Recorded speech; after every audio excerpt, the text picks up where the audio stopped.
Alright mga minamahal, it's me again, Alicia nyo. Nagbabalik muli para sa ating panibagong video. So ngayon nga po, pag-usapan natin itong nakakagigil na banat, 'di ba? Ni House Deputy Minority Leader Representative Leila de Lima. Talagang sukdulan ng kanyang ines dito sa mga senador na makakapal ang muka. Sabi niya dito, kaya siguro hindi nahihiya yung mga sangkot sa anomalya kasi mas makapal pa mukha nila sa sementong ginamit sa palpak na flood control projects. So, de Lima remarks come amid ongoing investigation in the flood control contracts that have reportedly wasted billion in public funds. So, Leila slams lawmaker link to flood controls anomalies. Alam nyo naman na meron pong mga senador, mga mambabatas pa mismo. Oo. Diba? Na binoto ng mamamayang Pilipino pero niloloko ang taong bayan. Kabilang na dito, allegedly si Chis Escudero. Kanino siya nalilink? Dito nga po sa 30 million na nagbigay sa kanya ng donation na kung saan pinaburan niya kuno allegedly sa napakadaming kontrata dito nga po sa mga flood control projects. And sabi pa nga ni Chel Jokno, almost 50%. Hanapin nga natin. Almost 50% mga minamahal ng pondo sa Sorsogon, 'di ba, sa flood control, abay doon iginasta.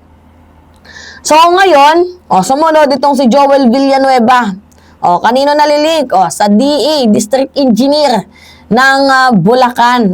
Na si Alcantara. At sumunod itong si Bongo, na mismong pamilya niya ang may-ari ng CLTG Company. Alam naman natin na isa sa pinakamalaking sugat ng ating bayan ay yung flood control projects. Kasi can you imagine? Bilyon-bilyon ang nilalabas na pondo, 'di ba, ng ating gobyerno sa pamamagitan ng pera ng taong bayan. Pero hanggang ngayon, baha pa din ang pinaka main problem natin kapag umuulan. 'Di ba?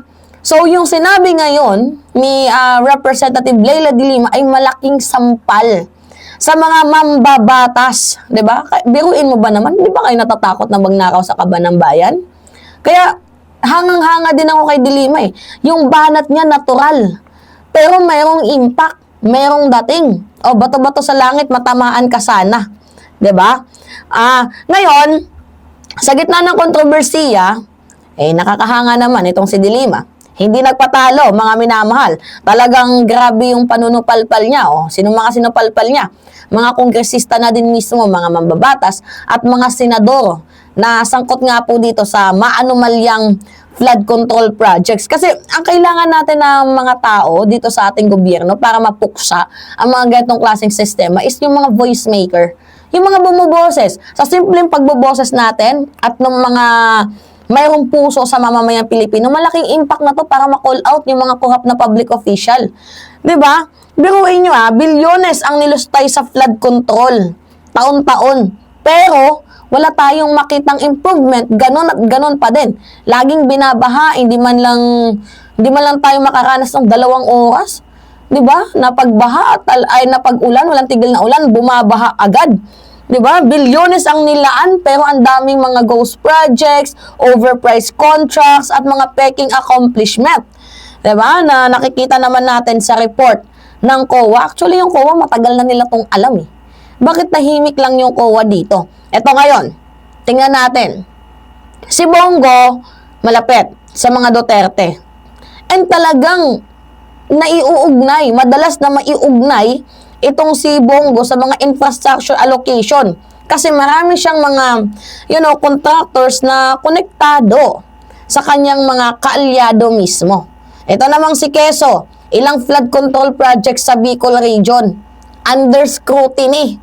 'Di ba? Dahil merong aligasyon, allegedly mga minamahal, na meron siyang mga paboritong mga kontraktor. Ito naman si Joel Villanueva, may mga proyekto ring tinatanong kung saan napunta ang pondo. Paulit-ulit tinatanong. 'Di ba? Hugas kamay nga nung nakarang araw 'Di ba? Kakasuhan pa yung mga vloggers. 'Di ba? Ang tanong ngayon, ang laki-laki pa naman ng insertion mo. Abay, bakit paulit-ulit? 'Di ba? Ang pagbaha sa inyo at hindi natapos-tapos. Tapos yung mga kontraktor mo, kahit may issue, abay pa ulit-ulit mo pa ding kinukuha. Ano yan? Sabwatan? Tanong lang. 'Di ba? Sabwatan ba to? Maging ang mga Duterte, syempre, hindi din dito ligtas. Kasi nagsimula to sa panahon ni Digong. 2016, pag-aamin nga ni Diskaya eh. 'Di ba? Sa panahon mismo ni Digong, lumobo. Oo, ang flood control budget na isa sa pinakamalaki sa kanyang pinagmamalaking build daw. Pero nakita naman natin na mukhang ghost. 'Di ba? And according na mismo sa COA at sa mga iilang whistleblower, maraming proyekto ang mga hindi natapos.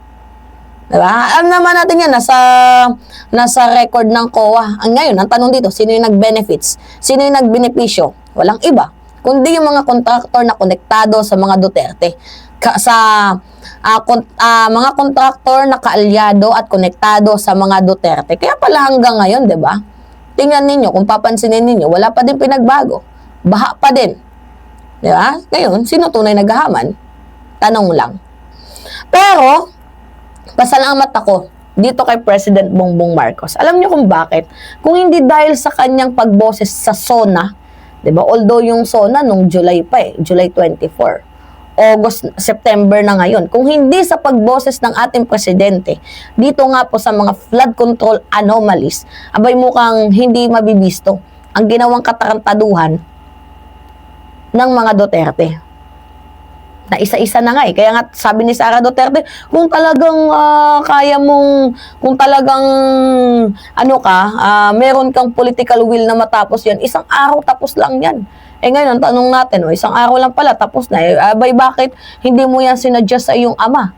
'Di ba? Na inamin mismo ni Digong na rampant yung ghost project sa panahon ninyo. Tanong lang. 'Di ba mga minamahal? Ngayon, kung magkakaroon man tayo ng challenge dito sa mga senado, kaya ba ninyong imbestigahan ang sarili ninyo? Diba? Yan lang yung tanong natin, mga minamahal. Handa ba kayong ipakita lahat ng records? Handa ba kayong mapanagot yung mga konektado? Diba? Dito sa mga flood control anomalies contractors. Dahil kung hindi, abay mukhang meron kayong tinatago. And kung wala naman kayong dapat ikatakot. 'Di ba? Pero kung guilty, ano 'yan? Flight yung option ninyo? Flight is guilt? Wala nang accountability? Nagtatanong lamang tayo. Lutong-luto. Niluto ba naman ni Dilima, mga minamahal? Alright, yun po. Kayo, ano yung masasabi ninyo? Anyway, it's me again. Yes, Alicia ninyo. At nagbabalik muli para sa ating panibagong video. Yun lamang at ingat, mga kababayan.